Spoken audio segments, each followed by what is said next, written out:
shoes, makasagot man o hindi sa 11 general order, bibigyan ko pa rin. Wow! Habang nanonood ako ng basketball mga lods, meron ako nakitang guard. I-vlog ko siya mamaya. Mga lods, habang nanonood ako ng basketball dito sa Guadalupe Nuevo, Makati City, merong dalawang guards. Bigyan natin ng shoes, i-content natin. Tara, puntahan natin yung mga guards. Kuya guard! Ready, sir? Duty kayo dito sa basketball court? Araw-araw? Ano to, 24/7 ang duty nyo dito? Ano bang size ng paa yung dalawa? Sa akin, sir, 9.5. 9.5? Opo. Pwede din 9. Ikaw, anong size mo? 9.5 din, sir. Meron ako niyan, bibigyan ko kayo. Yan, kasama itong ano ha, may kasama itong bag. Hawakan mo yan.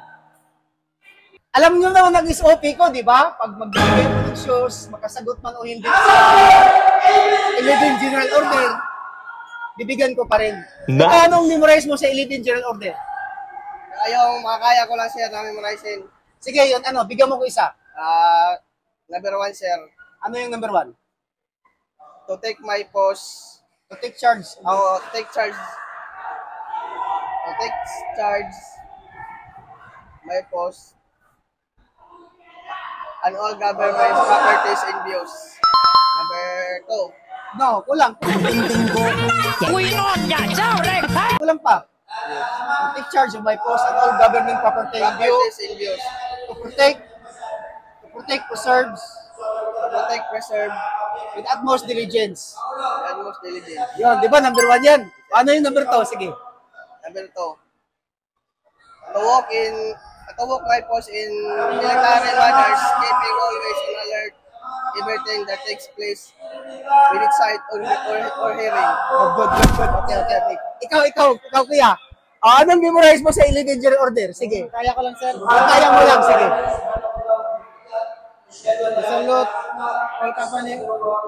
all company officials, officers of agency, ranking public officials, and officers of AP and PNP to report all violations of regulation. Ano yung unang sinabi mo? Anong number yun? Number 10 na po, sir, 9. number 10. Number 10 po, sir. Number 10. Yung pangalawa, sige. Yung ano. To report all violations of regulation, I am instructed to enforce. Sorry yata, sir. Anong kinakbahan ka? Hindi, ganito na lang. Nandito kayo sa basketball court, di ba? Yes, po, sir. So, ibang senaryo ang makikita nyo. Iba. Hindi naman kayo naka-duty sa mall. Hindi kayo naka-duty sa ibang mga establishment. Yes po, sir. Ang binabantayan nyo dito, nagbabasketball. Halimbawa, magkasuntukan, anong gagawin yung dalawa? Sir, tatawag namin sa report namin sa commanding officer. 11JO number 9. Okay. Ikaw?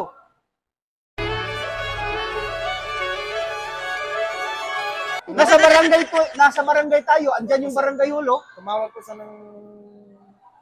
barangay officials o police.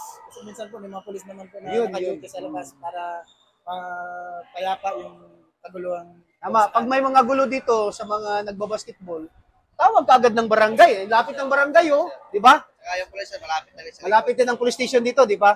So, sige. Pasalamat kayo sa sponsor ng shoes. Maraming salamat po sa Victos, sa sponsor, and kay Sir Haji Omar Tariao. Salamat ka sa sponsor. Maraming salamat po sa sponsor ng sapatos, Victos, at kay Sir Haji Omar Tariao. Maraming salamat po, sir. Okay, swerte nyo. Wala akong planong... Lods, tignan mo yung attire ko, Lods. Oh. Walang plano mag-vlog. Nanood lang ng basketball dito. Eh, may nakita akong dalawang guard. Yan. Kinukontent natin, binigyan natin shoes. So, swerte sila. So, sa nag-sponsor ng shoes, maraming salamat sa Adonai Security Agency. Woo! Idol, mabuhay ka hanggat gusto mo. Life is beautiful. Thank you, brother. So ito napanood nating mga magagaling. Ito yung nag-champion ngayon sa Muslim Basketball League.